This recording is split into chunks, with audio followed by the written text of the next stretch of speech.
We proudly welcome the world-class equestrian artist Samantha Sherry as sponsor of the How to Love It podcast.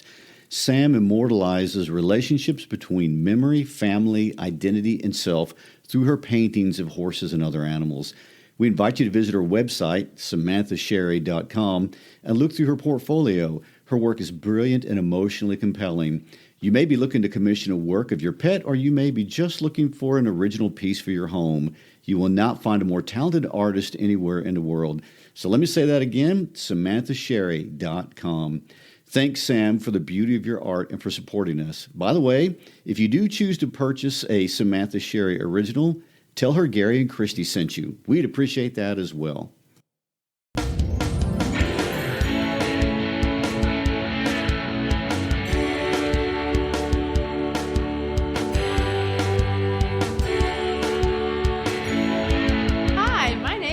Shriver. And I'm Gary Shriver, and this is the How to Love Lit podcast.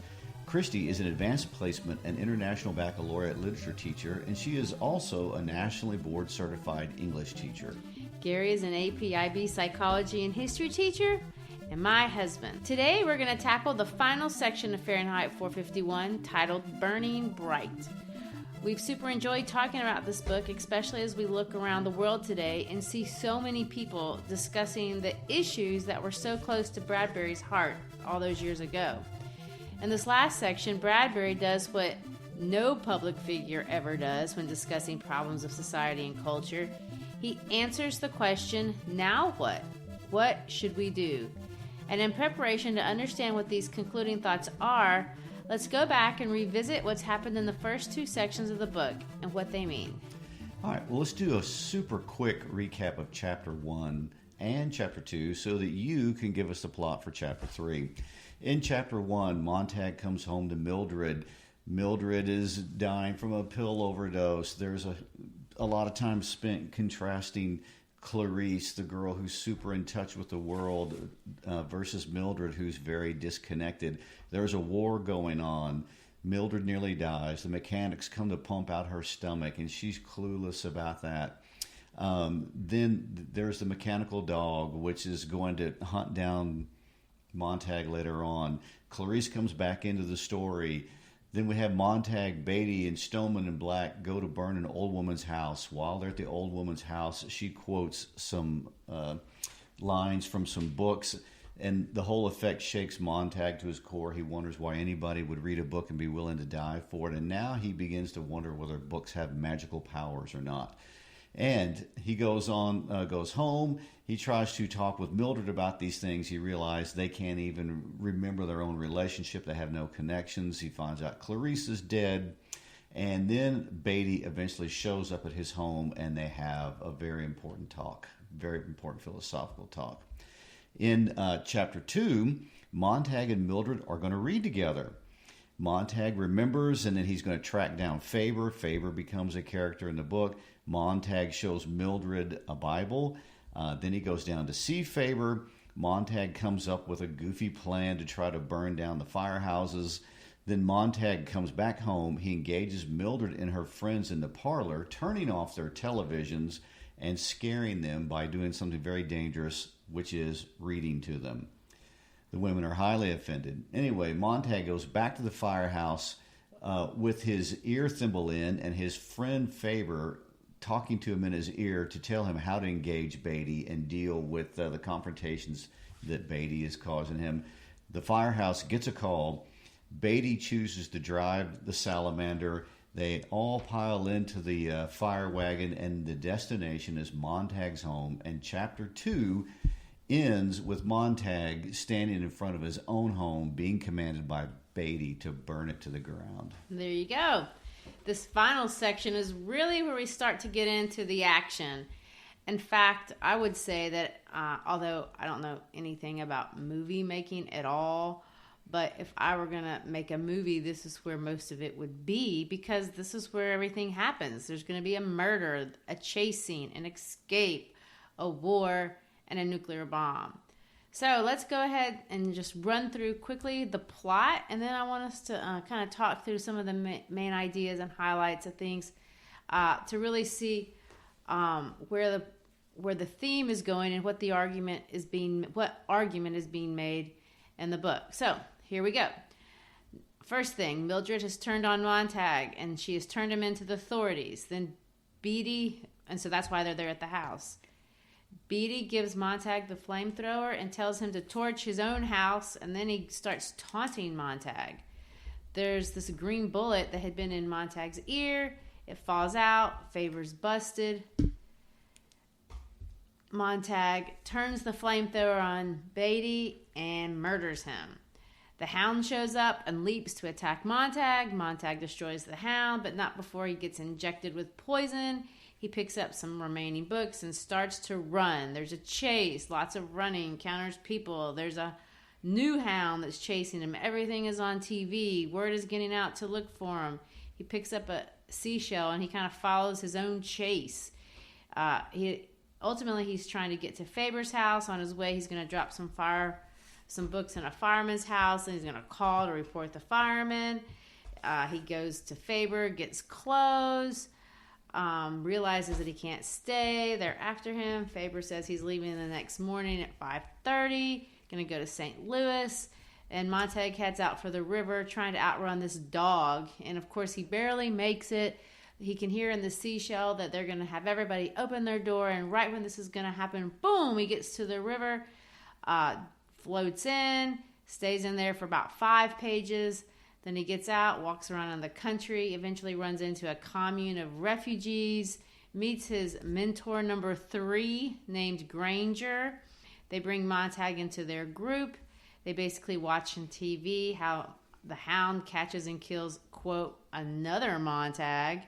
And, of course, the news is declaring the crime solved. They talk. They look up. There's the war. It begins and ends in an instant because a bomb is released. The city falls flat, and they watch everything go up in smoke. And then they just start walking up the tracks towards the north looking for survivors. So that's the nutshell, if that is the correct expression. I kind of don't think it is. But anyway, the big idea of the whole book, and the one that Bradbury introduced in part 1, developing through dialogue in part 2, and now I really think is trying to illustrate through the plot in part 3, is he's suggesting that humans cannot go through this life and have any kind of meaningful existence if we base our lives in the pursuit of fun, because this is going to lead us to isolation. He's suggesting that there must be some sort of struggle, and meaning has to be made through interpersonal relationships and discourse, not just with our friends and peers, but through an interaction that occurs in our minds, with ourselves, with our past, through historical reflection and philosophical, moral, and spiritual study.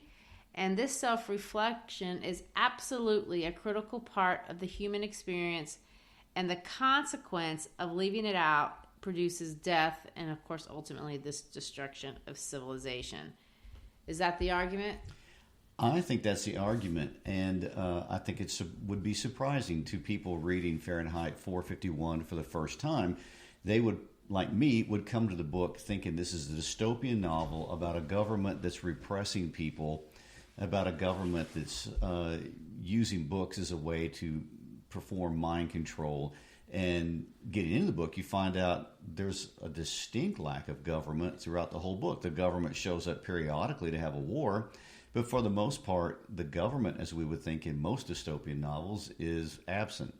Right. This book is often compared to like Animal Farm or 1984 or some of these darker Orwellian books. And it's actually not even a dark book at all, even though he did blow up the world.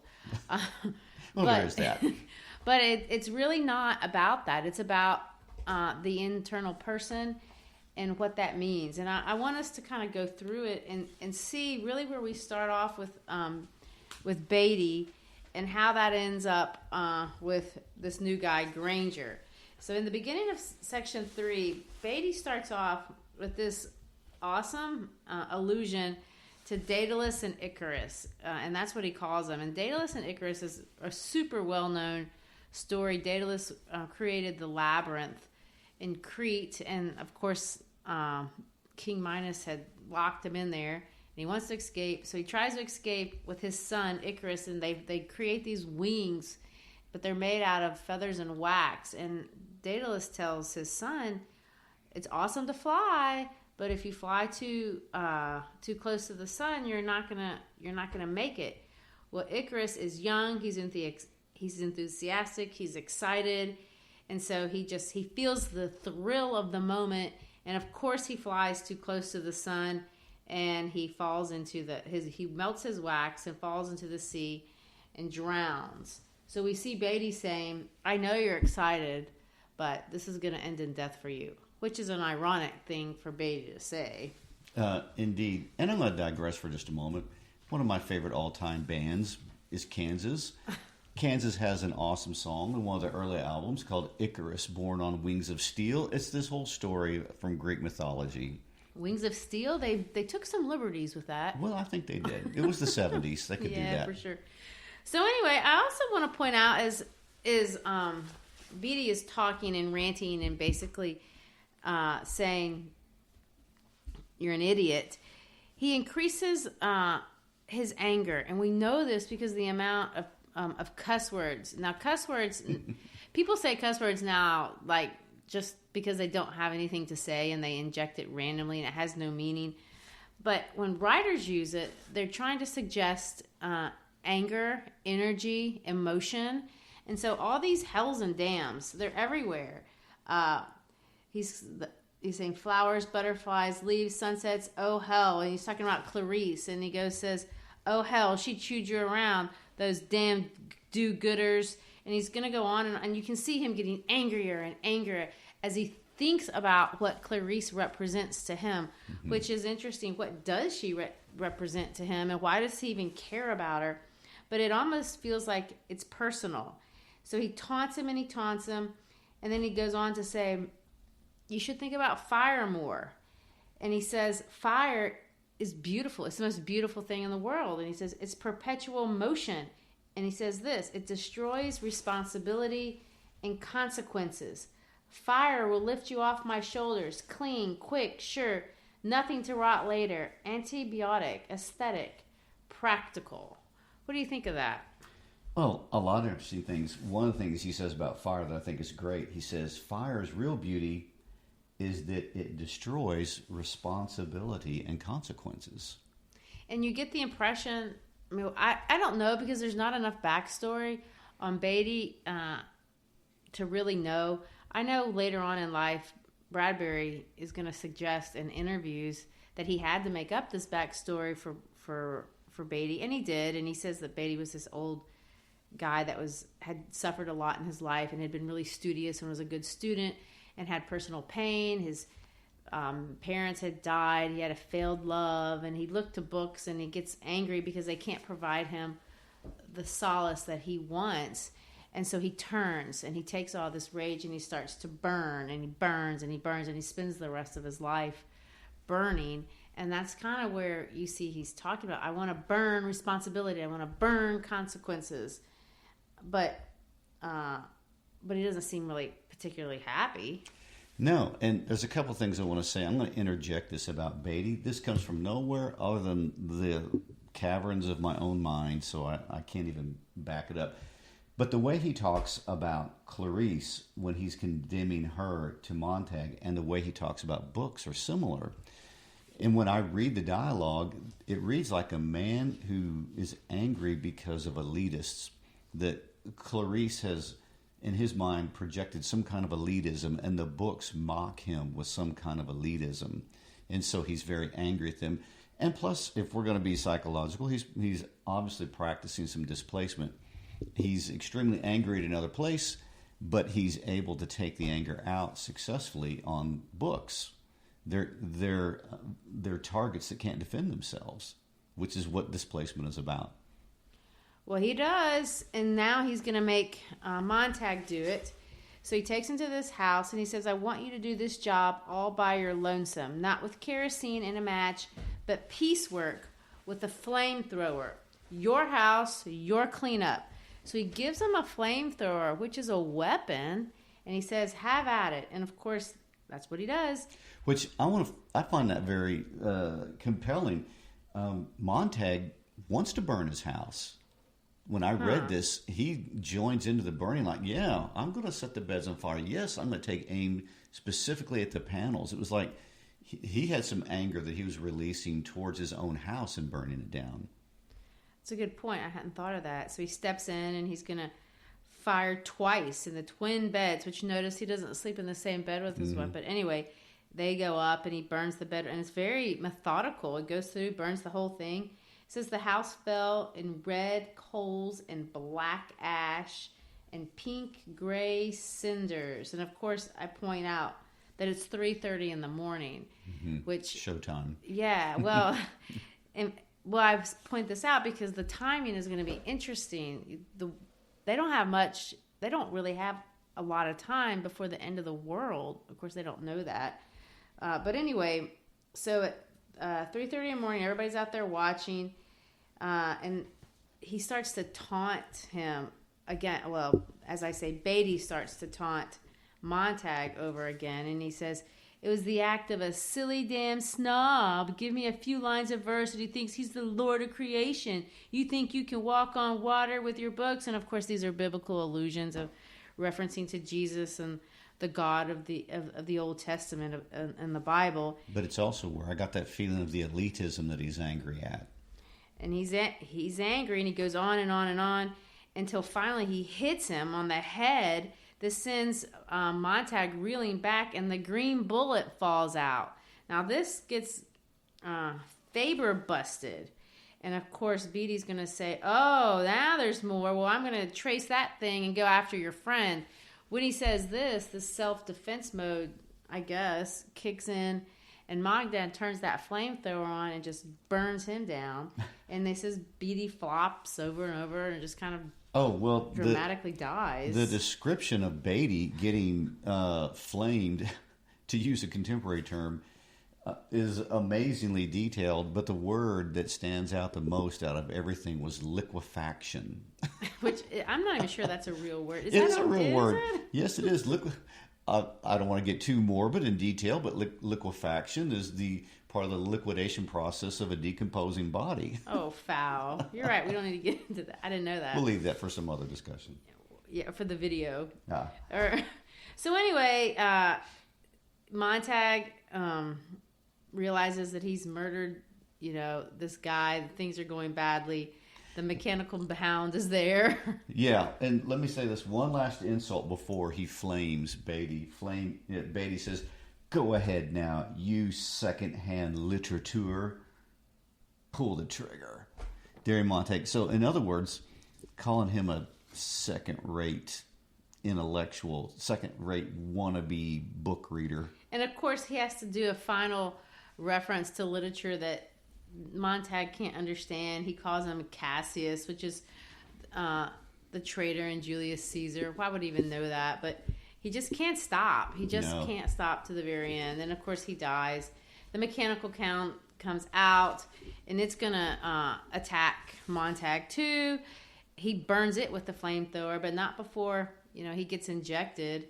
And I guess that whatever they inject makes you numb, because it describes that he can't walk very well. And as he's getting ready to run away, Montag has this thought. He says, "Beatty," he thought, "you're not a problem now. You always said, don't face a problem, burn it. Well, now I've done both. Yikes. Goodbye, Captain." And the chase is on. And of course, the chase goes on, and he runs, has all these problems, picks up these 4 books. And then he stops the race, I guess, or Bradbury stops the race to put us into Montag's mind for a minute. And he says, Beatty wanted to die. Explain that. That's fascinating to me, because when I read this a couple pages back as I was reading, I went, Montag's a murderer now. We're going to add that to the whole pile of things that are going on. And the funny thing is that when he writes the scene, there's no warning. It's like all of a sudden, boom, there it is, and he's roasting this guy. And so I go for the next couple of pages thinking now Montag's wanted as a murderer, which he is. But I was trying to think, why did he do that? Well, then we get a couple pages later on, and he reasons Beatty wanted to die, that this was suicide by provocation. And so the question becomes, what's Bradbury saying? Why? What is he saying about this man that made this man into this? I mean, why would you? He was successful. He was clearly fulfilling. He had purpose. This is the only guy that has purpose. Well, and Montag's thinking to himself, how strange to want to die so much that you let a man walk around armed, and then instead of shutting up and staying alive, you go on yelling at people and making fun of them until you get them mad, and then he lets the thought trail off. So, any thoughts on that? No, I mean, I'm mystified as to why Beatty dies in this fashion. Well, I don't think I know either, but I will say my thought, as I had thought about this before. Bradbury said in section 2 that there's two kinds of people in this world: those that build and those that burn. And Beatty is a burner. And I think, if I'm going to project, I think he's saying this is where this leads. It's not a happy life. It's not a life at all. If you devote your life to destruction, you're ultimately going to be interested in destroying yourself. That's where that leads. Well, that would follow. I mean, if Beatty is a burner, then he ultimately did what a burner does and burned himself. And that's where we say goodbye to him. And we're moving on to mentor number 2, who was also not long for, I don't know. Does he escape? We really don't know, but he runs to Faber's house eventually, and Faber, gives him a change of clothes, and Faber's like super giddy and excited. This is the most fun he's had in his life. He says, I'm out of here too. I'm going to get out. I'm going to go to St. Louis. I'll be out in the 5 o'clock train tomorrow. So we'll catch up later. We'll meet up or whatever. But you got to go, because they have a seashell thing. So I guess the way their society works is everybody stays in touch with everybody else, kind of the way we have updates on our phones and we all know everything at all times. Well, they did too, through their listening device. And which is a seashell. I would just want to throw that as a reminder. The ear thimble or the seashell was a piece that everybody wears in their ear. Which I do think we basically have that now. My students all walk around with these because they don't have wires anymore on their headphones, so they just keep them in all the time, just like the seashell thing. So he's got his seashell in, and he's following his own chase. They've got this new hound coming down, and they're going to go get him, and he's basically got to run. But the hound has a problem. The hound doesn't know what this guy smells like, which is clearly how they identify their victim. So he's got to go to the scene of the crime, find some, I guess, object that has Montag's smell on it, and then he can track him down, which, of course, is a quick thing to do once you know what you're looking for. So Montag gets these clothes so he would have a different smell. So he would smell like Faber, and he heads out for the river, because clearly if you can everybody knows if you jump in the river, you lose your smell, and that's the plan. So run. I guess he has to get over his leg, because he has to run fast. And right when he's getting ready to be busted, he's going to run out from a row of houses. The city is onto him, and everyone is supposed to open up their door at the count of 10, and the doors open just as he jumps in. Woo! And as a side note, in the midst of all that drama and all that chase, there's just one simple line that says, "War has been declared." Oh, there is that detail. Yeah, so that's going to figure prominently here later on. It's interesting how this war is always part of the story, but almost not part of the story. It's just so far in the background, but it's in every chapter. Yeah, it's in multiple times in every chapter. And I think, that clearly is speaking to the disconnectedness of people. They really, truly don't care what's going on in the world. Mm-hmm. And because it's not real for them. What's real for them is the pretend world on their walls. And this is a problem. This is a problem now. No one wants to actually be connected with their actual real environment, because their phony fake environment is is easier to deal with. It's more fun. It's more exciting. It's more energetic. And I just want to stay there. So in this book, there's literally a war. And I would suggest today that it's not far-fetched that there are, maybe even in our country, there would be a large segment of the population that if we declared war, they'd go, they'll take care of it. I don't know. Maybe that's cynical. So anyway, he's going to dive into the river, which I find is, well, that's a really important archetype. Yeah, in terms of literature, water is always important. River is an archetype of a life force. It's a life cycle. And baptism is a symbol of rebirth, which is what you're seeing here. So anytime in any story, if a character goes into the water and then comes out of the water, you're supposed to understand that this is kind of representative of some sort of new rebirth. We see this in Christian symbolism. When a person becomes a Christian, they go in front of their whole church and then they are immersed in water. And it says, buried and then resurrected into new life. Well, this isn't just in Christianity where we see this. We see this in a lot of places, and this is what we're seeing here. So he's got this rebirth, and you see when he's in the water, he tries to really draw out what this rebirth looks like for him. And he does it over various pages. Was there anything in those pages of him rolling down the river that kind of stood out? There was a lot that stood out, and to me that were all super symptomatic of his transformation. First of all, when he meets Clarice back in chapter 1, the most notable characteristics about Clarice is that she's very connected to her environment. She notices flowers. She tastes the rain. She's aware of all these sensations. And as Montag is floating down the river, Bradbury spends several pages detailing all types of things that he's sensing. He's hearing sounds, he's feeling feelings, he's smelling smells, he's remembering smells from childhood. So Bradbury went to a lot of trouble to create a lot of detail where he's having a lot of sensory experiences. And he's coming alive. He's coming alive to the natural world. He had been dead to the natural world while he was living in the city, burning things down with televisions blaring and everybody escaping any kind of discussions and interactions. And so now he's very present, and he's very aware that he's present in the moment. I thought that too. And the idea is to maybe he's even meeting himself for the first time in a long time.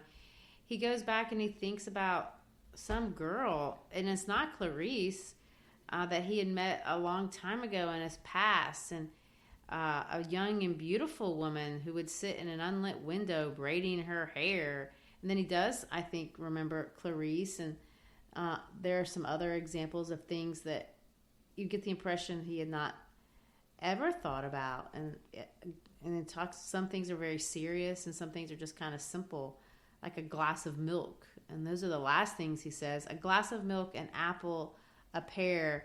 And then he gets out of the river. So now he's on the other side and he's in the land. And of course it's dark. And he looks up and he sees the stars. And he calls them flaming meteors. And almost to the point that it kind of freaks him out a little bit, the dark and the stars. And it makes him want to go into the river again. But he doesn't. So he's got all this land and it's still dark. But it's not in the middle of the night. So they burnt the house at 3:30. This wasn't a very long race. And now, I guess 4 o'clock, we're seeing the world for the first time. He's getting out onto the other side. And it says he's alone in the wilderness. And he just kind of walks and walks and walks until he sees a fire.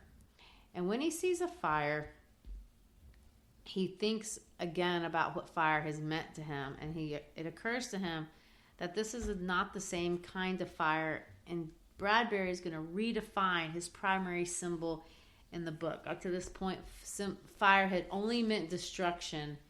And now we see that it means something totally different. It has another role. And he says he hadn't known fire could look this way. He had never thought in his life that it could give as well as take. Even its smell was different because it's not smelling of kerosene. I guess it's smelling of wood. And so all these guys are just kind of, I guess they're all he says men's faces. I don't know if that's the generic mankind or not, but they're all sitting around this fire, talking in hushed talks, talking about everything, but presumably about him, because somebody comes up and says, all right, you can come in, and they know who his name is. And that's interesting. What I want to point out real quick here, too, something you said just a minute ago, Montag is having an awakening experience, and the way Bradbury detailed it is really fascinating. And every character in stories where they have a turning moment, they have an awakening of some kind. But Montag's awakening is so huge and so thorough and such a complete turnabout from what he's ever been that is super impressive the way that Bradbury describes this awakening. Everything from experiencing the world to having memories. All of a sudden he's back in touch, or is becoming in touch with who he might have been at one time. And he meets this new guy who he's going to help him create his new identity. And the first thing Granger points out is, here, come on, let's go see you. They're going to kill you on TV. And they've got this little TV, and they're going to create a story in town where somebody is going to be Montag. They're going to catch him in 5 minutes, and they're going to kill him. The camera fell upon the victim. The victim is seized by the hound. Screamed, he screamed, blackout, silence, darkness. Montag cried out in the silence and turned away, silence. The search is over. Montag is dead. A crime against society has been avenged. And of course, everyone in town has been told what to think and what to believe about this event. Yeah, this was a scapegoat chase. And Montag was having this out-of-body experience of thinking, they're chasing me. I'm not on the television. I'm here watching it with you. And the new guy, Granger, had to explain to him, no, they do this all the time. They find some poor scapegoat. They find some guy who has a bad habit of walking the streets at night, and they track him for just such an occasion. You escaped, you got away, so they knew where this guy was, and they killed him for the sake of entertainment and reassuring everybody. And nobody cares, because the idea is even real life isn't real. We're just kind of playing along of whatever the person in charge wants me to think. And I'm cool with that because I don't want to think. All right, so we're going to turn our attention away from town, and we're going to meet Granger's buddies, and they're just a whole bunch of teachers and preachers and people that have read a bunch of books. And professors, academics. And they have a collection of stories that they've collected all these years. And the idea being somebody has figured out how to get you to remember stuff in your mind. And these are all people that have read a book or another, and they're kind of the guardians of the world as they collect this. They're guarding all of Western civilization inside their minds. And of course, Granger's going to delineate all these people that they represent, the writers of history. We're talking about Machiavelli and Thomas Paine and Jesus Christ and Darwin and Plato and Jonathan Swift and Albert Schweitzer and Thomas Jefferson and Aristophanes and Abraham Lincoln and Mahatma Gandhi. So the question that I'm asking you is, what importance or pattern do you see in the choice of all these people over these pages that he's going to delineate as, we're remembering this dude and this dude and this dude? What's the connection between all of them? Well, first of all, I would defer to all the Bradbury experts out there to answer that question. I'm just going to go with my gut reaction as the history side of this arrangement right here. But I look at the names. I look at Thomas Paine, Machiavelli, Jesus Christ, Darwin, Plato, Jonathan Swift, Albert Schweitzer, Jefferson, Aristophanes, Abraham Lincoln, Gandhi. For the most part, these people are the philosophical anchors of Western culture. These are the foundations for reason, freedom of speech, political organization, economic organization, ideas like personal liberty and religious toleration. They come out of the minds of these people that he's mentioning right here. Of course, every bit of that antithetical to what's going on in Montag's world back in whatever town he came from that's about to be turned to ashes. Well, I can understand, maybe Jesus Christ or Darwin, but what about Mahatma Gandhi? He's not even a Western guy. He's from the East. Well, we share ideas around the world. Well, there is that. But Gandhi's, I want to say contribution comes primarily through leading the India independence movement against the British Empire. So, Gandhi's contemporary to when Bradbury's writing this story. Gandhi would have been a very well-known figure in Bradbury's current contemporary lifetime writing this book. And another thing I want to point out that's going on that's super important during this time period, Bradbury's writing Fahrenheit 451 right at the height of the Korean War. And the United States is involved very deeply in its first aggressive war against communism, where we're actually shooting and killing people. And the war has involved North and South Korea. The war has involved China. And at one point, General Douglas MacArthur was advocating for the United States government to drop nuclear bombs on China to stop their aid to North Korea during the war. And I want to say one other thing, too. We're going to talk about jets here in just a moment in the war scene. So jets were brand new technology in the early 50s when Bradbury's writing this. So he's incorporating super high-profile nuclear threats that were contemporary to the time the book is being written, and also military technology.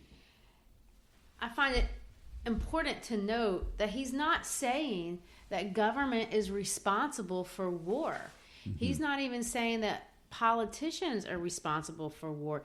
He holds everyone accountable, because the idea is when we lose who we are, when we don't know what we're doing, we're easily manipulated, we're easily distracted, we're easily bored, and we self-destruct. And all of that, and of course, is going to culminate right now, exactly at this moment in the story. And he says, before we can build a new society, basically this one's got to burn to the ground, and we're just kind of sitting around here waiting for it to happen. And he says, I don't even know if we're going to be a hero. He says, we're not heroes. We can't do anything for people. He says, you can't make people listen. They have to come around in their own time. And of course, every teacher will tell you, you cannot make people listen. They either want to care and they want to learn, or they don't. And it doesn't matter what you say. You could stand up on the desk naked and you would not get their attention if they're not interested in what you're talking about. And he says, so we just have to wait around, and hopefully one day things are going to change, and man is going to have whatever it's going to take that's going to wake them up and realize, I have to have history, I have to have culture, I have to have foundations on which to build my life. And when I erode those, my life becomes nothing. And this is Granger that you're referring to. These are comments being made by Granger as he's talking to Montag, explaining the life that they're living out here in the woods. They're just waiting. And another thing Granger points out, he says, he calls Montag, he says, you are the book of Ecclesiastes.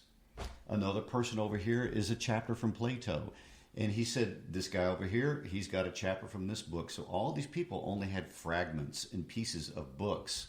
And they weren't a whole book or a whole person, but they were all trying to maintain collective pieces of information.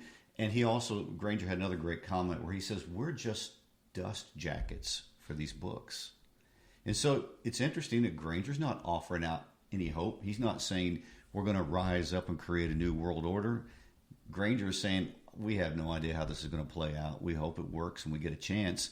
And he talks about the phoenix, and he talks about the number of times that cultures have burned to the ground and rebuilt themselves, and that's what he's hoping for. And just about this time, we're going to see it's 5 o'clock in the morning, and boom, this is going to be the moment. Oh, I almost forgot something, because this, I think, is going to be a good point to make. Before we have the blast, he says, oh, it's 5 o'clock in the morning, and of course, clearly it's lighting up a little bit, and he says, you look of you's enough. The look of you is enough. You haven't seen yourself in a mirror lately. And that's to be taken literally, because he probably does look like crap. He's been running. He just killed someone. He's been in the river. But it's meant to be taken in a much deeper way. Montag hasn't looked at himself in the mirror lately, and that's an important idea. No one has looked at themselves in the mirror lately in that town. And the idea of looking at yourself and who you are, Bradbury suggests, is important. Well, the whole book is going to end on that theme, as we'll get to it in just a moment. But for now, let's have the war. We're going to discuss the war. You ready? Yep. Here's the war. One sentence. And the war began and ended in that instant. War's over.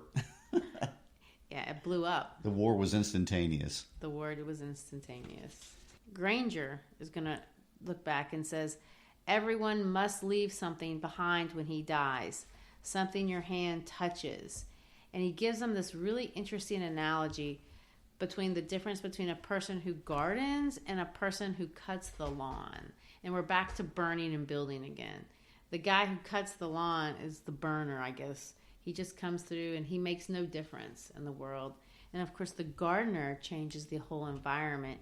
And he's kind of challenging him. He says, my grandfather touched me almost to say, I want to touch somebody else. And then, of course, the bomb hits. It's attacked. He thinks of Mildred again.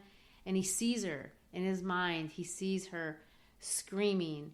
And he sees her looking at her face. And he says, again, in a mirror, like for an instant, she looks at herself in a mirror instead of a crystal ball, and it was a wildly empty face all by itself in the room, touching nothing, starved and eating of itself. Oh my goodness. So you're saying mirrors are an important concept here as we wind down? I think they are. Okay. So the sound of death comes. You get the impression that there's some sort of wind or blowback on them, and then they have this oh my gosh moment. What are we going to do? They look, everything is gone, there's nothing left, and they have to make this decision. Well, looks like the city is a heap of baking powder. And then he says, it takes more than that to destroy people. And he ends his little, I guess, monologue with this reference to the phoenix, which of course, well, it represents a lot of things. It's beautiful, it's majestic, it has a good life. Phoenixes were mythological in the sense that they had a paradise life. They lived in paradise, but they were bored, and after 1,000 years, they would fly near the sun, and of course they'd get destroyed, and the only thing that would be there would be this little worm, and then another phoenix would grow out of that. And he uses a lot of profanity here. He says, we've got one more damn thing the phoenix never had. We know the damn silly thing we just did. We know all the damn silly things we've ever... So he's got this... I don't know that it's rage in this case, but he's trying to emphasize a promise, this heightened promise. We don't have to destroy ourselves. We don't have to be that. We can move on. We're going to be okay. We're going to be good. And of course, you know how we're going to be good? We're going to build a mirror factory, which I read that and went, what the heck? You just destroyed the world. Why not plant coffee beans? The first thing you're going to do is build a mirror factory. He says, come on now. We're going to build a mirror factory first and put out nothing but mirrors for the next year and take a long look into them, which I think leads to some great discussion to end the book with, and this whole idea of reflection and self-reflection and looking into who you are, looking how you're connected to other people. Bradbury has just hammered that home the entire book. And it's where he chooses to wind up. The idea that you can't be whole if you don't see who you really are. Right. And reflection is a very important skill, because when you reflect, what you're doing is you're thinking about yourself, but you're thinking about yourself in context of the rest of the world. And the whole problem with the culture of Fahrenheit 51 was everybody thinking of themselves alone, disconnected from the larger picture of people around them in society and culture. And so he's saying we need to reflect in such a way that we look at how we actually fit in the world, not how we're separate from it. And interesting enough, it's very important to be able to look at your own face in the mirror. It does a lot to give you a sense of identity even.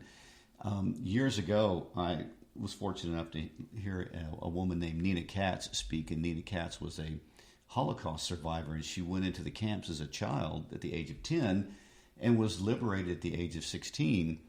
And she had all kinds of experiences that she could tell about that time period in her life. But the one that I found most fascinating, and one that she seemed to find fascinating too, was she said she did not see her face in the mirror for 6 years. From the age of 10 to the age of 16, which is a very formative time period when you bring about all types of physical changes in your face, she had not seen herself in a mirror during that time period, and that there was a shocking sense of having to get reacquainted with who she even was when she was able to see herself again. And it's interesting that a person has experienced that in real life, and through Montag, we're saying the whole society is going to have to learn how to reflect again. Everyone needs to get their mirror and look at themselves in the face. Going back to the Bible, in the New Testament, in the book of James, there's a very interesting verse, and it says this: anyone who listens to the word but does not do what it says is like someone who looks at his face in a mirror and immediately forgets what he looks like. So you have to reflect. The Bible teaches you have to reflect, and then you have to have the agency to act on the things that you believe in, on the words that you received. And whoever looks intently into the perfect law that gives freedom and continues in it, not forgetting what they have heard, but doing it, the Bible says they will be blessed in whatever they do, which is kind of a promising idea. And I think it's the optimism that we see concluding in this book. Well, and it's interesting. Here we are in a destroyed world with a ragtag group hanging out in the woods trying to find ways to survive, and that's optimistic. Yeah. And so they're standing around talking, and this important line comes up. Montag's going to speak to the group. And it says, Montag felt a slow stir of words, the slow simmer. And when it came his turn, what could he say? What could he offer on a day like this to make the trip a little easier? And he says, to everything there is a season. Yes, a time to break down and a time to build up. Yes, a time to keep silence and a time to speak. Yes, all that. But what else? What else? Something, something. So he's obviously quoting Ecclesiastes, who he is now in this new group of people. And he comes up with the next verse from Revelations 22. And on either side of the river was there a tree of life, which bare 12 manner of fruits, and yielded her fruit every month. And the leaves of the tree were for the healing of the nations. And then, of course, the last 5 words of the story are not even a complete sentence. When we reach the city. ... All right. I guess we wiped out another book. I hope everyone enjoyed our discussion today. As you already know, Gary looks at these texts with the background of a psychology and history teacher. I tend to view them mostly from a traditional literary perspective. We hope we've given you something to think about today. Whether you agree or disagree, feel free to express or engage them with others in your world or with us. We hope you find something to love in the books that we love. And don't forget, if you have a particular book you'd like to hear about, or if there's something we should have said and didn't, let us know on our Facebook or Instagram page. We'd love to hear from you. It's not our goal that you agree with us. We just want you to love these books and enjoy thinking about them. And if you do, remember to hit subscribe. So coming to you from Memphis, Tennessee, again, thanks for sharing your time with us today. Reach out to us anytime on Facebook, Instagram, page, or our website. And until next time, when we conclude Fahrenheit 451 and discuss the poem Dover Beach. Don't forget to subscribe. Peace out.